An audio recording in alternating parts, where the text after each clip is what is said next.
Curious, gorgeous, deafening, destitute, innovative, bustling, profound, desolate, thrilled and terrific। तो जैसे अभी आप लोगों ने सुना, these are following words which are mostly used। ये ऐसे वर्ड्स हैं जिनका यूज़ बहुत ज़्यादा किया जाता है और डेफिनेटली आप लोगों ने भी इनके बारे में सुना होगा।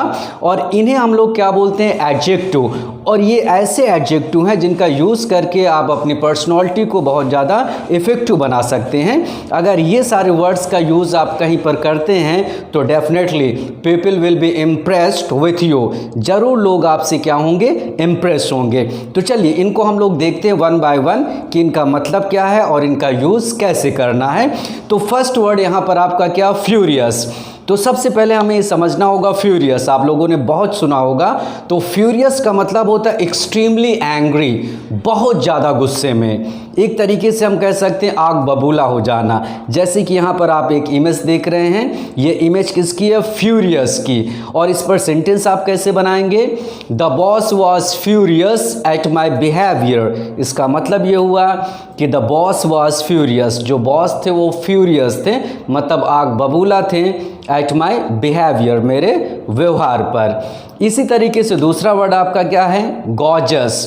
तो गॉर्जियस का मतलब क्या होता है? बहुत ही अट्रैक्टिव, बहुत ही खूबसूरत। लेकिन वो एक खूबसूरती जो होती है एक भड़कीली वे में होती है। तो इसका मतलब ये होता है, आप लोगों ने बहुत सारा सुना होगा स्पोकन में, इनफॉर्मल लैंग्वेज में आदमी क्या बोलता है? गॉर्जियस। तो गॉर्जियस का मतलब बहुत खूबसूरत, जो अट्रैक्ट करता है, जिसके अंदर एक तरीके का वल्गरनेस होता है, एक फूहड़पन होता है। जैसे यहाँ पर आप स्क्रीन पर देख सकते हैं। और इस पर सेंटेंस कैसे बनाएंगे? How gorgeous she is. इसका मतलब ये हुआ हाउ गॉर्जियस, कितनी खूबसूरत, कितनी अट्रैक्टिव शी इज़, वो है। इसी तरीके से हमारा नेक्स्ट एडजेक्टिव जो है वो डेफनिंग है। तो डेफनिंग का मतलब कोई चीज़ आपको डेफ कर रही है, मतलब इतनी तेज आवाज़ होगी कि now you will completely be maddened, आप पूरी तरीके से पागल हो जाएंगे। और इसको हम लोग इंग्लिश में क्या बोलते हैं? Very loud noise. Very loud noise का मतलब बहुत तेज़ आवाज़। आप इमेज में भी देख सकते हैं, ये किसकी इमेज है? डेफनिंग की इमेज है। और इस पर अगर आप सेंटेंस बोलेंगे तो कैसे बनेगा? There was a deafening roar. एक तरीके से पागल कर देने वाली, मतलब बहुत तेज रोर, दहाड़ थी इन द फॉरेस्ट, जंगल में। तो यहाँ पर सेंटेंस हमारा क्या बना?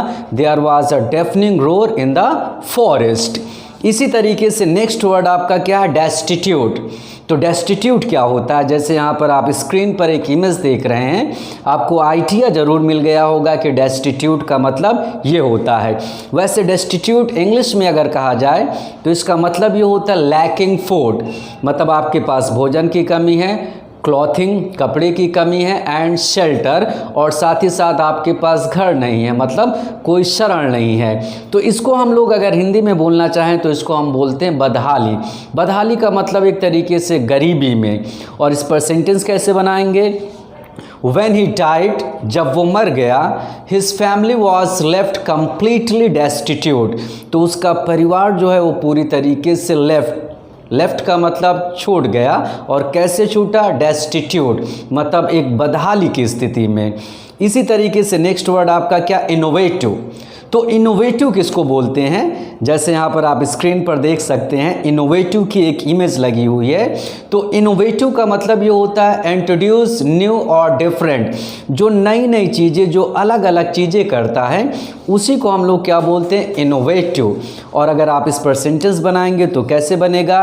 He is an imaginative. वो एक काल्पनिक एंड इनोवेटिव एम्प्लॉई है। वो कैसा एम्प्लॉई है? एक काल्पनिक और इनोवेटिव, मतलब नई नई चीज़ें करने वाला। You should also be innovative in your life. आपको भी अपने जीवन में क्या होना चाहिए? इनोवेटिव होना चाहिए, नई नई चीज़ें यूज़ करना चाहिए। इसी तरीके से नेक्स्ट एडजेक्टिव आपका क्या? बस्लिंग। तो बस्लिंग का मतलब होता है वेरी क्राउडेड, बहुत ही चहल पहल वाला, बहुत ही भीड़ भाड़ वाला। जैसे कि आप स्क्रीन पर देख सकते हैं, इसकी इमेज लगी हुई है, बस्लिंग। और इस पर सेंटेंस कैसे बनाएंगे? The market was bustling with life. जो मार्केट थी वो बस्लिंग थी, मतलब चहल पहल उसमें थी, विथ लाइफ। लाइफ का मतलब एक जीवन से। तो इसका मतलब पूरी तरीके से मार्केट जो थी वो अलाइव थी, मतलब एक तरीके से जिंदा थी, बहुत शोर शराबा था। इसी तरीके से नेक्स्ट वर्ड आपका क्या है, प्रोफाउंड।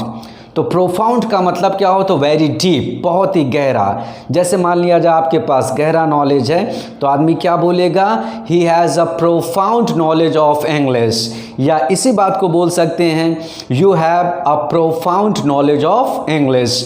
आपके पास इंग्लिश का ज्ञान कैसे है, प्रोफाउंड। प्रोफाउंड का मतलब बहुत ही गहरा नॉलेज है। इसी तरीके से नेक्स्ट वर्ड आपका क्या है, डेसोलेट।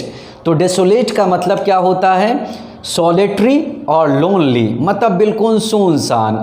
जब इंसान बिल्कुल अकेला पड़ जाए तो वो क्या हो जाता है, डेसोलेट, बिल्कुल अलग थलग हो जाता है, अकेला पड़ जाता है। तो स्क्रीन पर आप इमेज भी इसकी देख सकते हैं। यहाँ पर एक किसकी इमेज लगी हुई है, डेसोलेट। अगर आप इसका यूज़ करेंगे तो कैसे यूज़ होगा, he was desolate without her. He was desolate without her, कोई इंसान है ही वॉज डेसोलेट, वो डेसोलेट था, बिल्कुल अकेला पड़ गया था, विदाउट हर, उसके बिना। जस्ट लाइक अ डेजर्ट, एक रेगिस्तान की तरह बिल्कुल अकेला रह गया। इसी तरीके से बहुत ही पावरफुल वर्ड आपकी स्क्रीन पर आ रहा है एक और, थ्रिल्ड। थ्रिल्ड तो बहुत आप लोगों ने सुना होगा, थ्रिल्ड।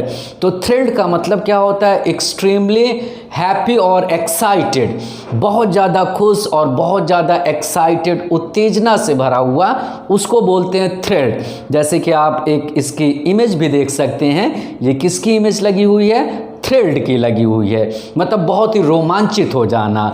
और इसका यूज़ आप कैसे करेंगे, आई एम एब्सोल्युटली थ्रिल्ड, मैं पूरी तरीके से थ्रिल्ड हूँ, बहुत खुश हूँ, बहुत एक्साइटेड हूँ, दैट यू आर कमिंग, कि आप क्या हो रहे हैं, आ रहे हैं, दैट यू आर कमिंग, कि आप आ रहे हैं। इसी तरीके से हमारा लास्ट वर्ड क्या है, टेरिफिक। तो टेरिफिक भी बहुत आप लोगों ने सुना होगा।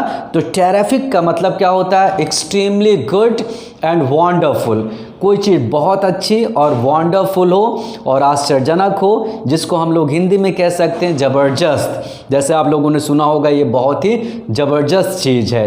अगर आप इसका यूज़ करेंगे तो कैसे बनेगा, you look terrific in that dress, आप उस ड्रेस में बहुत ही टेरिफिक लगते हैं, मतलब बहुत ही ज़बरदस्त लगते हैं, बहुत ही खूबसूरत लगते हैं। तो अगर ये सारे एडजेक्टिव का अगर आप यूज़ करते हैं तो डेफिनेटली एक तरीके से हम कह सकते हैं कि आपकी पर्सनालिटी भी एक बहुत ही अच्छे तरीके से दूसरे के सामने रिप्रेजेंट होगी, और साथ ही साथ आपको बहुत ही अच्छा फील महसूस होगा। तो okay, I hope that you will use this words in your daily life and definitely you will feel different from others, आप दूसरों से बिल्कुल अलग महसूस करेंगे। तो meet you in the next video, thanks a lot.